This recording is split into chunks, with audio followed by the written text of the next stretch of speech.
Muy buenas tardes con todos. El día de hoy tenemos la ponencia de infección de tracto urinario a cargo de la universitaria Aiza Cárdenas Poma y del universitario Eric García Común. Sin más que decir, le doy pase a Aiza. Bien, empezamos con la definición. Eh, ¿Cómo vamos a definir el AITU, ¿no? La famosa AITU. La infección del tracto urinario consiste en la colonización y multiplicación microbiana, habitualmente de bacterias. Se dice habitualmente porque también puede estar causado por otro tipo de agente infeccioso. Esta infección se va a dar a lo largo del trayecto del tracto urinario. Esta infección va a depender en dónde se va a localizar, y esta infección nos va a causar una inflamación en la zona que se pueda localizar. Si esta se localiza a nivel de nuestro riñón o de nuestra pelvis renal, se le va a llamar pielonefritis. Si es que esta se da a nivel de los uréteres o a nivel de la uretra, perdón, se va a llamar ureteritis. Y si es que se da a nivel de la vejiga, se le va a llamar cistitis. Si se da a nivel de la próstata, en caso de los varones, se le va a llamar prostatitis. En cuanto a la epidemiología, se ha investigado de que está dentro de las 3 primeras infecciones, seguida de las infecciones del tracto digestivo. También hay varios estudios donde dicen que la mitad de todas las mujeres tienen al menos una ITU durante su vida, y la presentación más común se va a dar durante el embarazo. Y esto ¿por qué más en mujeres, no? Esto es por el tamaño de la uretra. En las mujeres va a ser más corta que en los varones. El- la proporción de frecuencia de ITU entre mujeres y hombres jóvenes es de 30-1, pero sin embargo esta proporción se va a igualar mientras el hombre va envejeciendo. En el caso de adultos mayores, la infección bacteriana va a ser la más común. En etiología puede estar causadas por bacterias, por hongos o por virus. En bacterias vamos a tener a las bacterias gram negativos anaerobios facultativos de la flora intestinal. En el caso de las mujeres, un 95% va a ser por enterobacterias. Dentro de estas, un 85% va a estar conformadas por la E. coli o van a estar causadas por la E. coli. Dentro de un 5 a 10% va a estar causada por la Proteus o la Klebsiella. También puede estar causada por el Staphylococcus saprophyticus, entre un 10 a 30% de las infecciones en mujeres jóvenes. En los varones, un 75% va a estar causada por las enterobacterias. Dentro de esta tenemos a la E. coli en un 25%. También tenemos a los Staphylococcus saprophyticus, que es un caso muy raro que se dé. Y en el caso de hongos y virus, son muy infrecuentes a comparación de las bacterias. Esto puede afectar principalmente a pacientes con un sistema inmune bajo, ¿no? Y pacientes también que estén en UCI. Entre los hongos podemos encontrar a la Candida albicans, que es la más frecuente dentro de este grupo de hongos. El riñón implicado en la candidiasis sistémica también. En virus tenemos al adenovirus y poliomavirus BK. Pueden producir cistitis hemorrágica grave en pacientes que hayan tenido un trasplante de médula ósea. Aquí tenemos un cuadro que, de acuerdo a la patología que tengan, tenemos al patógeno que puede afectar, ¿no?, a este tipo de patología. En el síndrome uretral podemos tener a la E. coli, al Staphylococcus saprophyticus, a la clamidia trachomatis. En bacteriuria sintomática tenemos a la E. coli, en bacteriuria sintomática del embarazo también tenemos a la E. coli. En la cistitis aguda o crónica, la más frecuente, la E. coli. En prostatitis, la E. coli, las enterobacterias y la pseudomonas. En pielonefritis aguda también tenemos a la E. coli, al Proteus. Como nos podemos dar cuenta, la E. coli es la que más, la más frecuente, ¿no? En todo tipo de enfermedad que tenga que ver en todo tipo de infección que tenga que ver con las vías urinarias. En cuanto a su fisiopatología, pues esta va a depender de acuerdo al microorganismo que ingrese a nuestras vías urinarias.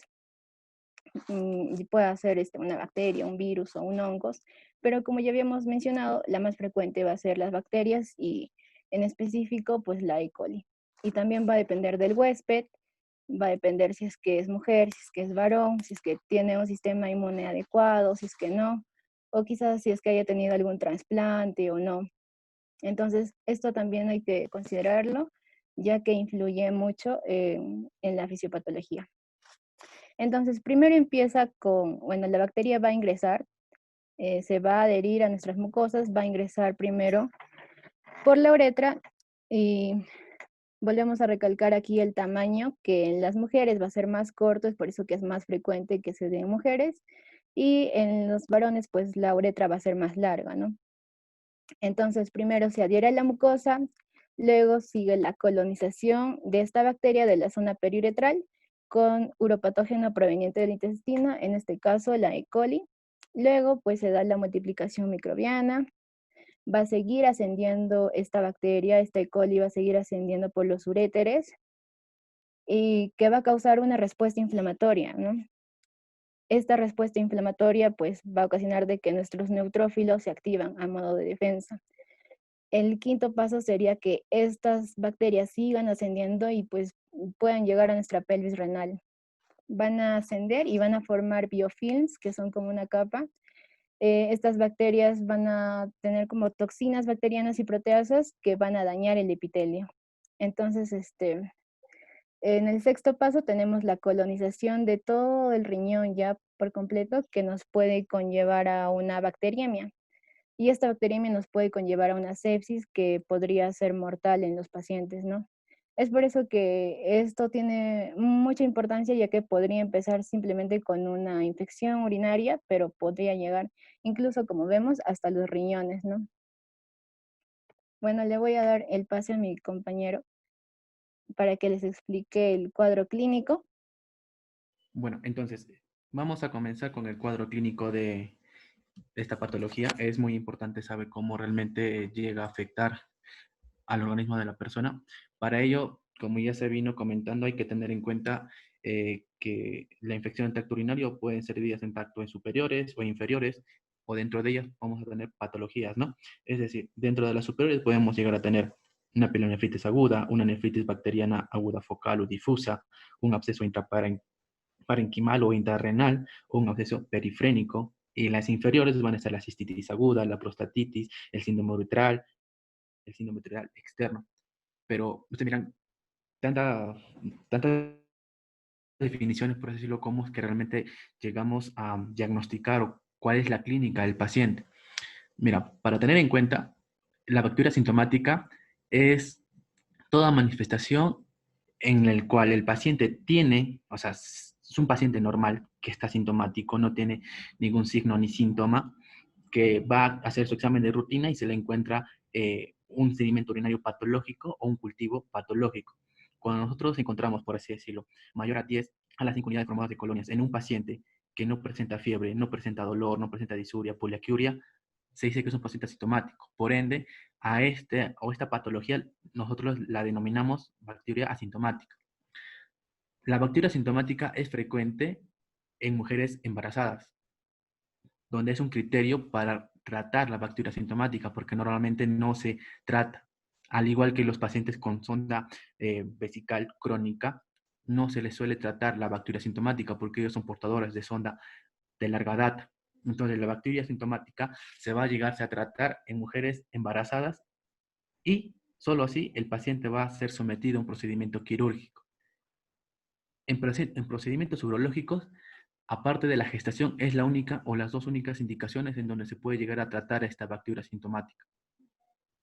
Nosotros sospechamos de una cistitis cuando encontramos disuria, poliaquiuria y una urgencia en la admisión. Estos tres síntomas son muy importantes para nosotros sospechar de una cistitis. Puede estar asociada a hematuria macroscópica, microscópica, también puede haber nicturia, alguna alteración a nivel de la emisión del chorro de la orina, puede haber también dolor en flanco, dolsalgia. Son entidades no tan frecuentes como la disuria, poliaquiuria y urgencia de la emisión. Nosotros evidenciamos estos tres síntomas en el paciente, podemos estar sospechando una cistitis. La pilonefritis va a tener síntomas similares a la cistitis, pero esta se va a diferenciar de algo muy, muy importante, que es la fiebre. La fiebre se comenta que en la pielonefritis es en valla de picos. ¿Qué quiere decir esto? Que son picos altos, es decir, la fiebre se cuantifica a 39,40, en los cuales se le da tratamiento al paciente sospechando de una pielonefritis y en un lapso de 72 horas de haber emprendido tratamiento, esta fiebre cae. Es decir, el pico empieza a descender. Y ahí nosotros confirmamos o podemos estar tal vez sospechando de una pielonefritis. Ahora, esta pielonefritis puede estar asociada bien en su cuadro inicial a una febrícula con dolor o sin dolor, pero cuando se intensifique esta pielonefritis, en el paciente nosotros vamos a encontrar una fiebre alta que va a estar asociada en su gran frecuencia a náuseas y vómitos. Y normalmente el dolor es en flancos, ¿sí? Puede ser bilateral o unilateral el dolor en flancos. Hay que tener en cuenta en que los diabéticos van a tener una uropatía obstructiva, es decir, esta uropatía obstructiva nos va a generar un cuadro de necrosis papilar aguda. Y nosotros, ¿cómo podemos sospechar de que el paciente esté haciendo un cuadro de necrosis papilar aguda a causa de una uropatía obstructiva? Pues nosotros cuando dosamos creatinina sérica en el paciente, este va a estar elevado. Y se comenta cuando hay una necrosis papilar bilateral, es el primer signo de este trastorno en pacientes diabéticos. Ahora, el diabético también tiene ciertas entidades patológicas muy importantes a diferencia de un paciente normal. Por ejemplo, en los pacientes con diabetes es exclusiva la pielonefritis enfisematosa, ¿sí? ¿Qué quiere decir esto? Que dentro del riñón o los tejidos renales va a haber gases a nivel perirenal. No sé si pueden ver en esta imagen, voy a señalar con el puntero para poder señalar un poco mejor. Esa imagen es una tomografía de una pielonefritis enfisematosa, ¿sí? Y como se había estado comentando, las entidades más frecuentes a nivel etiológico de las bacterias es la Escherichia coli. Ahora, en esta tomografía podemos ver que hay una lesión a nivel del riñón derecho, ¿sí? Es un paciente diabético que se le diagnosticó una pielonefritis, pero cuando le sacan una tomografía pueden ver toda esta zona hipodensa en la tomografía. Y cuando nosotros apreciamos en tomografía zonas hipodensas, hay que sospechar o es patognomónico de presencia de aire. Y si nosotros vemos a este nivel, el riñón está concomitante al riñón izquierdo, pero se evidencia zonas de aire. Entonces nosotros decimos que el paciente tiene una pielonefritis enfisematosa y es producido por un anaeroma facultativo, ¿no? Que en este caso vendría a ser una Escherichia coli, en este caso del paciente. Ahora, la pielonefritis xanthogranulomatosa también va a ser, en ciertos casos, por así decirlo, infecciones, pero ya de larga data, es decir, crónicas. Son desarrolladas a causa de lo que es una obstrucción de las vías urinarias de larga data, es decir, largo tiempo, ¿sí? Ahora, normalmente se suelen encontrar en estos pacientes cálculos que tienen una característica o son las denominadas los cálculos en hoja de ciervo. No sé si pueden ver en esta primera imagen, nos comentan que es una pielonefritis xanthogranulomatosa. Cuando se resecó o se diseccionó al paciente, se evidenció lo que son estos cálculos en forma de asta de ciervo. Ahora, la prostatitis, normalmente, que es muy frecuente, hay que diferenciarlas de las agudas y crónicas. ¿Sí? Es como que tenemos prostatitis crónicas y prostatitis agudas. Cuando nosotros sospechamos de un cuadro agudo, hay que pensar siempre en disuria, poliaquiuria y un dolor a nivel de la zona prostática, es suprapúbico. Nosotros tenemos estos tres síntomas. En un varón hay que estar sospechando en primera instancia de una prostatitis. Normalmente una prostatitis crónica no tiene tanta sintomatología en el paciente, es muy inconstante, se comenta su cuadro clínico. En ocasiones puede haber dolor o a veces puede estar un cuadro de cistitis recurrente. Cuando nosotros hablamos de una infección de las vías urinarias con complicaciones, es decir, una ITU complicada, hay que tener en cuenta ciertos parámetros, es decir, cuando nosotros denominamos ITU no complicada, ITU complicada. Según la literatura nos comenta que una infección de las vías urinarias complicada es cuando el paciente tiene una alteración al nivel anatómico, es decir, un paciente monorrenal, solo un riñón. Puede tener una alteración, pero por cuerpo extraño, es decir, unos cálculos, nefrolitíasis a nivel de las vías urinarias, nos va a llegar a generar una infección del tracto urinario. O factores que pueden llegar también a tener cierta respuesta tardía al tratamiento. Pero para hacerlo más exacto, por así decirlo, nosotros vamos a tener dos grupos. la no complicada y la complicada. Cuando nosotros hablamos de una infección del tracto urinario no complicada, hay que pensar que es una mujer joven, una persona sana, una mujer que no está embarazada y que normalmente los síntomas son menores a los 7 días. ¿Y qué hacemos cuando nosotros tenemos una ITU no complicada? Se comenta que el riesgo de afección renal es mínimo, es decir, no se suele ver mucho pielonefritis con fallo renal. Es decir, es muy baja estas patologías en una ITU no complicada. Pero ¿qué pasa si nosotros tenemos una ITU complicada? Es decir, cuando nosotros sospechamos ya una ITU complicada. Hay que sospechar de una ITU complicada o cuando nosotros tenemos una vía normal, pero con una patología asociada. Es decir, paciente diabético, paciente con inmunosupresión, y ser tuberculosis, puede ser con VIH-Sida, puede tener un trasplante de cualquier otro órgano, esté recibiendo tratamiento inmunosupresor con corticoides o alguna terapia como quimioterapia o radioterapia. También puede estar asociada a una manipulación de vías urinarias. Y lo más importante, los grupos extremos, niños y ancianos. Y si los síntomas son mayores de 7 días, estamos hablando de una hito complicada. Pero también cuando existe una obstrucción o una alteración a nivel de cálculo o mujeres embarazadas, ya llamamos también hito complicado. Y acá el riesgo es muy alto, es decir, la afección o la pielonefritis es muy frecuente cuando hablamos de hitos complicadas, al igual que un fallo renal en el paciente, y este puede hasta llevar a un cuadro séptico en los pacientes. Ahora, hay factores de riesgo en el cual el paciente puede estar predispuesto a sufrir ciertas infecciones, tanto en mujeres, en varones y según el grupo etario. Cuando nosotros tenemos cualquier edad de una mujer, el principal factor de riesgo es que haya tenido una infección previa o una manipulación a nivel urológico, ¿no? O una sonda uretral. Cuando nosotros hablamos ya de varones, hay que tener en cuenta en ellos de que, al igual que las mujeres, puede haber existido una manipulación o una cirugía urológica, pero lo más frecuente en estos es una falta de circuncisión. Niños y jóvenes, es decir, no se les corta la parte externa de la piel del glande que recubre el glande y por tanto puede estar más predispuestos a sufrir infecciones del tracto urinario. Ahora, cuando nosotros hablamos de adultos en mujeres, normalmente la gran frecuencia de sus factores honestas es relaciones sexuales. Es decir, relaciones sexuales sin protección conllevan a lo que es un riesgo aumentado de infecciones de tracto urinario recurrentes o una nueva pareja sexual. Normalmente también se comenta que el embarazo es un factor predisponente en las mujeres, tanto como la diabetes.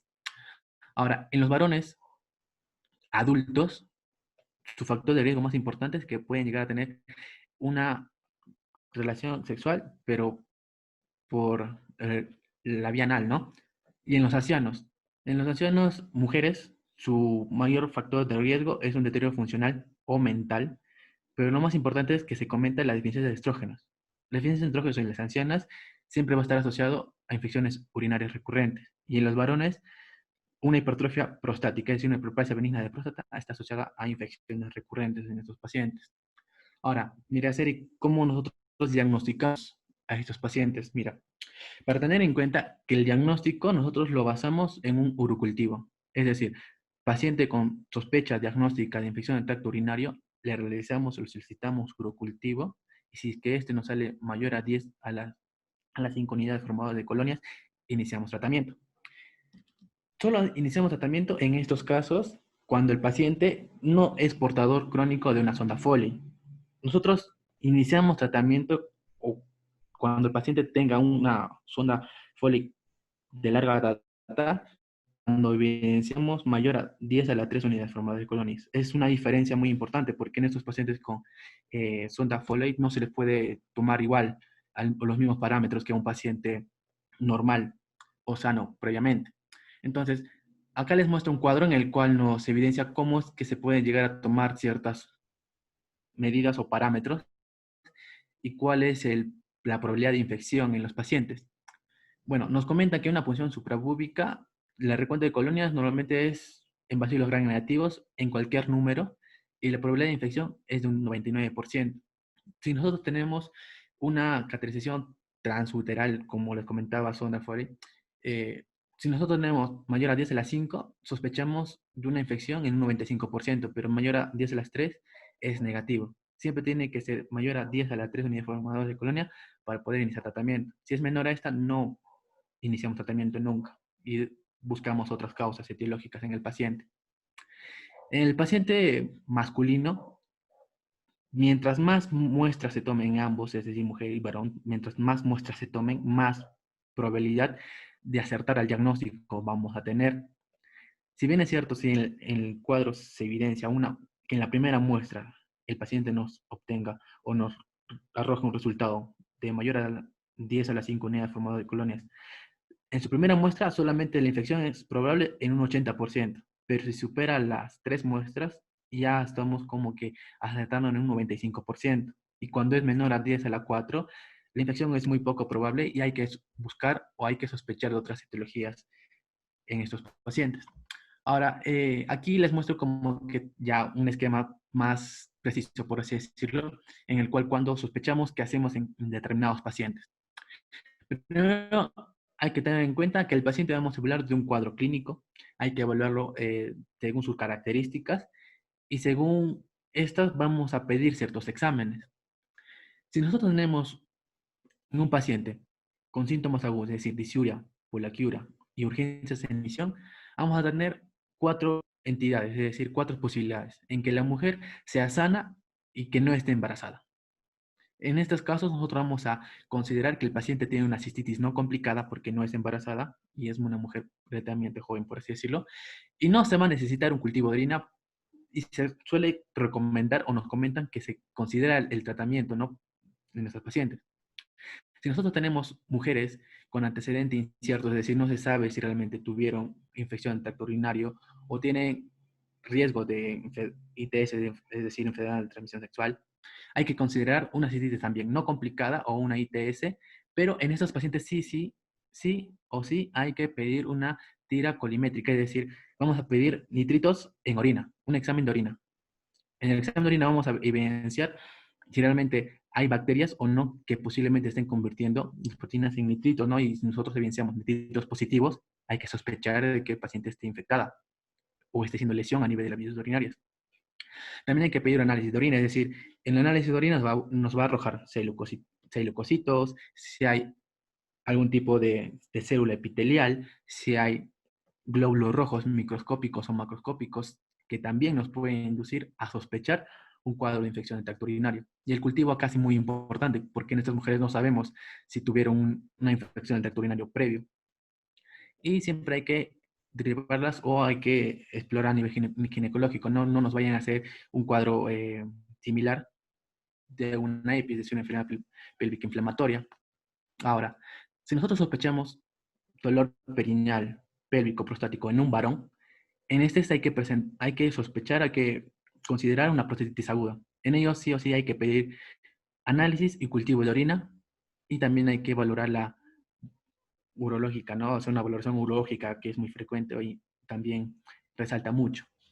En los demás pacientes que no estén dentro de estos rangos, hay que sospechar con la posibilidad de una hito complicada, siempre es decir, excederse por exceso y siempre se comenta el dicho, no pecar por exceso y que pecar por defecto. Entonces en ellos hay que sospechar de una hito complicada, pedirle también sus análisis y cultivo de orina, es decir, un examen completo de orina y su cultivo. Y hay que, si presenta alguna anomalía funcional o anatómica, también hay que resolverla. Ahora, si el comienzo es agudo, pero está asociada náuseas y vómito y fiebre, tenemos dos entidades, en que la mujer sea sana, no embarazada, y que hay que considerar una pielonefritis no complicada porque no está embarazada. En ellas hay que realizar un cultivo de orina. Y los demás pacientes que también presenten náuseas, vómitos y fiebre asociada, con toda la sintomatología de una cistitis, hay que considerar la presencia también de una pielonefritis, pero en ellos hay que realizar dos cultivos, es decir, cultivo en orina y cultivo en sangre para poder descartar otros focos. Ahora, si tenemos una alteración de estado mental y leucocitosis y a nivel hemograma nosotros evidenciamos todo ello, hay que considerar en que los pacientes tengan lo que es una ITU o una infección del tracto urinario asociado a catéter o lo que es a dispositivos vesicales, ¿sí? O también una pielonefritis, porque la alteración del estado mental nos hace sospechar ya más que una ITU no complicada en una pielonefritis. Y en ellos hay que pedirle tal vez todos los cultivos que se puedan requerir, ¿no? Cultivo de orina, hemocultivo. Y si hay sonda, también hay que cultivar esa zona. ¿Qué pasa si nosotros tenemos, es decir, un cultivo positivo, pero una ausencia de síntomas de vías urinarias y síntomas sistémicos? Es decir, no hay alteración de conciencia, no hay fiebre, no hay alteración, no hay nada, pero cultivo positivo. En las embarazadas o en un paciente que haya recibido un trasplante de riñón, hay que considerar de que sea una bacteria asintomática por zona, es decir, cultivo positivo, en un paciente asintomático, bacteria asintomática. Normalmente acá los métodos no van a ser tan necesarios porque ya hemos hecho cultivo. Pero ¿qué pasaría si tenemos en un paciente con sonda vesical? Es decir, el paciente este es usuario de una sonda vesical. En ellos también hay que considerar una bacteria asintomática y no necesita ningún estudio más aparte de este, ni tampoco ni un tratamiento adicional, ¿sí? Ahora, en todos los demás pacientes hay que considerar una bacteria asintomática y no necesita ningún tratamiento y ningún tipo de estudio adicional. Ahora, en las mujeres sanas, no embarazadas, es decir, con síntomas ya agudos pero recurrentes, siempre hay que pensar en una cistitis recurrente y en ellas hay que pedir cultivo y siempre hay que tal vez dar una profilaxia o un tratamiento profiláctico al paciente. Y si es un varón, la posibilidad de una prostatitis, ¿no? Con una bacteria, por decir, una prostatitis crónica. Ahora, les voy a mostrar unas imágenes, por así decirlo, en las cuales se van a evidenciarse ciertas alteraciones ya complicadas en los pacientes con ITU no tratadas o maltratadas o tratadas tardíamente. Antes de ello, me gustaría tal vez comentar un pequeño resumen de este cuadro, en que en los niños van a presentar un alto riesgo y dentro de ellos hay un grupo en el cual se tiene que indicar sí o sí pruebas de imágenes. ¿Y cuáles son esos grupos etarios de niños? Siempre hay que pedir pruebas de imagen en los pacientes que tengan infecciones residuantes, es decir, infecciones recurrentes en los niños, algo está fallando, es decir, puede haber patologías obstructivas o cualquier tipo de asociación patológica y por ende hay que pedir una prueba de imagen. También hay que pedir si que el niño tiene síntomas o signos clínicos como chorro urinario débil o un riñón palpable. Aparte de esto, si presentas síntomas de bacteriemia o septicemia, también hay que pedir pruebas de imagen. Estas entidades son muy frecuentes y también importantes. Ahora, les voy a mostrar un par de imágenes, como les comentaba. En la primera imagen de la izquierda, no sé si puede evidenciarse, es una pielonefritis enfisematosa en un paciente diabético. Como se pueden ver o se pueden dar cuenta, en este riñón hay como que un halo hipodenso a nivel de la cápsula renal. ¿Sí? Habíamos hablado de que la pielonefritis enfisematosa era característico de los pacientes diabéticos. Y pues cuando se le saca a este paciente una tomografía, se puede ver una zona hipodensa, ¿no? Que es característica de esta pielonefritis. Asimismo, también se puede observar a nivel tomográfico abscesos renales intraparenquimales. Todo absceso también se va a llegar a ver zonas hipodensas, es decir, color un poco negro, ¿no? Que lo denominamos en tomografía. Entonces, zonas hipodensas intraparenquimales en el riñón nos hacen pensar en abscesos renales que son tal vez causa de una pielonefritis no tratadas, ¿no? Que se empiezan a abscedar. Acá también se evidencia un absceso perirrenal, pero esto es una...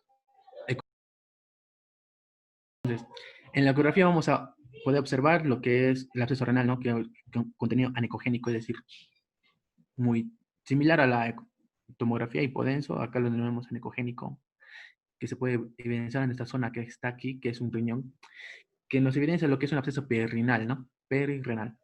Acá también vamos a tener un absceso perirrenal, pero acá es a nivel de riñón izquierdo, con esas zonas hipodensas del riñón. Esta fue una tomografía con contraste, nos comenta la literatura. Ahora, en la tomografía también podemos observar una pielonefritis aguda, pero estas normalmente son con lesiones pseudotumorales. Es muy frecuente encontrar estos tipos de lesiones que nos pueden hacer sospechar de tumores, ¿no? En la pielonefritis. Acá también en estas flechas es una pielonefritis aguda, pero con una forma multifocal de pseudotumores que pueden hacernos confundir con otra patología. A nivel ecográfico también nos podemos dar cuenta de una pielonefritis cuando el paciente tenga lo que es hidronefrosis o un contenido ecogénico a nivel de las vías colectores, ¿no? En esta imagen de la derecha podemos observar una tomografía, pero con una pielonefritis santomalogratosa, es decir, santo granulomatosa a nivel del riñón derecho en el paciente. No sé si pueden ver esta parte de acá. ¿Ven? Es una masa muy grande, de hecho, o sea, está multilobulada. Y nos hace sospechar de este cuadro en los pacientes. Normalmente se pueden aislarse hasta microbios o microorganismos como protios, ¿no? Y les comentaba también de que en los pacientes, en los niñitos, hay que pedirles también pruebas de imágenes como una citoplasmografía o lo que es imágenes que nos pueden hacer descarte de alguna alteración de las vías urinarias. Acá tenemos, por ejemplo, una citouterografía miccional en los pacientes. Hay que recalcar que en los pacientes o en los niños es muy frecuente que hay problemas a nivel de las válvulas posturetrales. Por ende, hay que pedir exámenes, imágenes. Y la última imagen. Esta imagen nos representa un reflujo de grado 2 y 3 a nivel de una cistouterografía miccional en un niño, un adolescente, que presentaba unas infecciones muy recurrentes. Y no sé si pueden observar, esa está muy dilatado los uréteres a diferencia de la otra. Ahora, el tratamiento es un poco diferente según tipo etiológico, pero normalmente en la mayoría son similares. Es decir, lo que nos importa acá es tal vez el grupo etario y el diagnóstico en sí del paciente. Entonces, todo paciente con una pielonefritis no complicada, vamos a tener un tratamiento específico. Para la pielonefritis complicada, un tratamiento específico. Cistitis no complicada y complicada, un tratamiento también específico. Entonces, podemos optar por la vía oral o parenteral. Normalmente en las complicadas se suelen optar por las vías parenterales, ¿sí? Y en las no complicadas por las vías orales. Ahora, cuando nosotros tenemos un paciente con una pielonefritis no complicada, se suele recomendarse fluoquinolonas, trimetoprim, sulfactomecesol. También se puede recomendar amoxicilina, linezolid. Esto es como que una referencia, no es tan frecuente usarlas, ¿no? Pero sí se suelen comentar. En las pielonefritis complicadas vamos a tener dos grupos. Si son mujeres no embarazadas o mujeres embarazadas. En las mujeres no embarazadas se suele tratar como una pielonefritis no complicada, es decir, ciprofloxacina, amoxicilina, linezolid. Pero si nosotros hablamos de una mujer embarazada, hay que tener mucho cuidado, ya que en estas pacientes hay que dar ciertos fármacos que no sean teratogénicos ni tóxicos para el producto fetal. Entonces, se suelen recomendar betalactámicos de espectro extendido, trimetoprim, sulfactomecesol, es muy aceptado para estos pacientes si nosotros optamos por la vía oral. Si nosotros optamos por la vía parenteral, en las mujeres no embarazadas podemos optar por una fluoquinolona por 7 días más o asociado a un betalactámico de espectro extendido. Al igual que una mujer embarazada puede llegar a recibir un betalactámico, ¿sí? De espectro extendido. Ahora, en la cistitis no complicada, en las mujeres no embarazadas normalmente se suelen recomendar la nitrofurantoína. Se recomienda por 5 días, igual que la fosfomicina. Y en la cistitis complicada, tanto mujeres como varones, hay que tal vez diferenciar el tratamiento. Por ejemplo, en las mujeres o varones con una cistitis no complicadas, te recomienda una fluoquinolona o una nitrofurantoína, ¿sí? Por 7 días, o fosfomicina, que normalmente es una sola dosis en ambas, pero si es una cistitis complicada en mujeres embarazadas, hay que darles cefalexina, fosfomicina, nitrofurantoína o tal vez tripenditripin, sulfactomecesol. Son muy buenos. Este es un estudio en el cual se realizó, por así decirlo, según la posibilidad de efectos secundarios, si el paciente era, qué tanto respondía al tratamiento. La nitrofurantoína en los pacientes con una cistitis aguda no complicada llegó a tener como efecto más relevante las náuseas y las cefaleas, pero su eficacia con la su efectividad bacteriana estimada fue un promedio de un 86%. La fosfomicina se quedó un poco atrás con solo 78%, que también está asociada a náuseas, pero lo más frecuente que se llegó a observar en ellos fueron las diarreas. Las fluoroquinolonas tienen un alto, por así decirlo, aceptación en las cistitis no complicadas, en un 98%, igual que los betalactámicos. Ahora, las dosis van a variar de acuerdo al fármaco que nosotros estamos usando, ¿sí? Por ejemplo, si nosotros usamos ampicilina, amoxicilina, hay una dosis específica, pero hay que tener en cuenta que la mayoría de estos fármacos se va a llegarse a promediar por el kilo del paciente, es decir, que es miligramos kilo peso. ¿Qué es lo que realmente nos importa en los pacientes? Es decir, cómo llegamos a tratarlos ya adecuadamente. Entonces, todo paciente que presenta disuria o síndrome mixinal irritativo, vamos a tener una clínica sugestiva. Si tiene una clínica sugestiva de un síndrome irritativo o una ITU, por así decirlo, vamos a pensar si es una pielonefritis o una prostatitis. En esos pacientes vamos a solicitar si los exámenes como un PSA, un antígeno prostático en el paciente varón, un PCR y una procalcitonina. El urcultivo es muy importante, siempre hay que solicitarlo, al igual que el examen completo de orina, que va de la mano. Y los hemocultivos son opcionales si es que no se presenta algún tipo de clínica o sospecha de una sepsis. El tratamiento va a ser empírico en estos pacientes hasta que salga el urcultivo. Es decir, nosotros no podemos dar tratamiento específico para determinados entes patógenos si no tenemos el antibiograma. Pero normalmente se suele empezar el tratamiento en estos pacientes con una cefalosporina de tercera generación o un ertapenem intravenoso. Esto es muy frecuente usado en la práctica clínica. Pero ¿qué pasa si el paciente no tiene toda esta sintomatología, no tiene la clínica? Entonces hay que sospechar de una cistitis, uretritis, o una ITS o una vejiga hiperreactiva. Entonces hay que pedir aquí un examen de orina con tira reactiva. Y esta nos va a dar tres posibilidades. Es decir, si el paciente presenta leucocitos y nitritos negativos, se descarta y la posibilidad de una ITU y se puede estar sospechando de una vejiga hiperreactiva.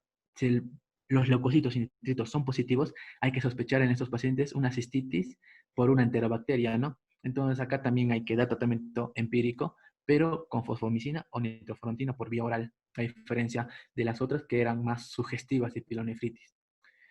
Al igual que nitritos positivos, o sea, leucocitos positivos y nitritos negativos, no nos descartan la opción de una cistitis y por ende también hay que dar o emplear el tratamiento empírico en estos pacientes. Esto es un recuadro de un esquema de tratamiento de un libro netamente infectología, es decir, todo lo que se debe de pasar en el paciente con una infección del tracto urinario. Si nosotros estamos por tratar o sospechando en un paciente con pielonefritis, en ellos hay que realizar un cultivo de orina.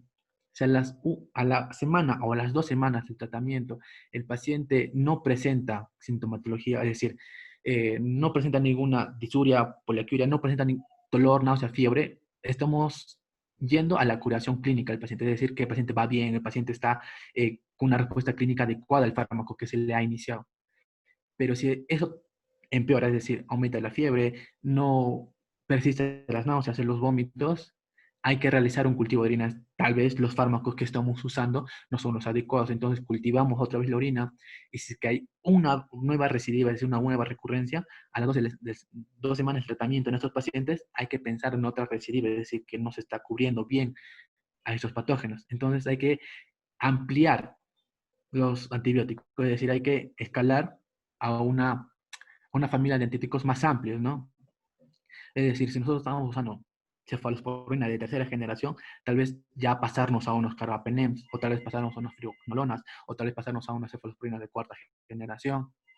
Si nosotros tenemos la sospecha de una cistitis y ya queremos iniciar tratamiento, el tratamiento va a cursar en dos entidades. Es decir, si presenta respuesta o no presenta respuesta. Si el paciente no responde al tratamiento, hay que cultivar otra vez la orina, hay que darle un tratamiento también antibiótico diferente al que se está usando para llevar o llegar a la curación del paciente.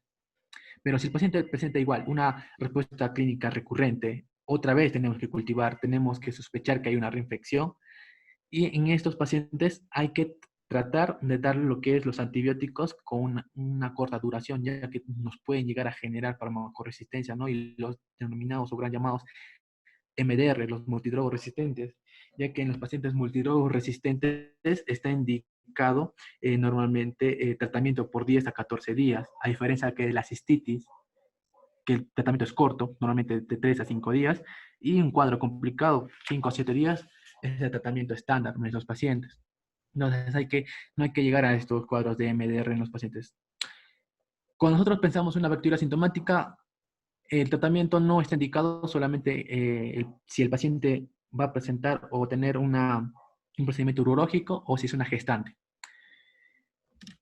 En todos estos pacientes siempre hay que llevar la curación, siempre nos hay que guiar del antibiograma o del cultivo de orina, según del tipo del patógeno que nos salga, que es sensible a ciertos fármacos, hay que desescalar lo más antes posible los antibióticos. Es decir, si estamos en un carbapenem y si el patógeno es sensible a una cefalosporina de tercera generación, hay que darle una cefalosporina de tercera generación y no hay que cedernos del tratamiento.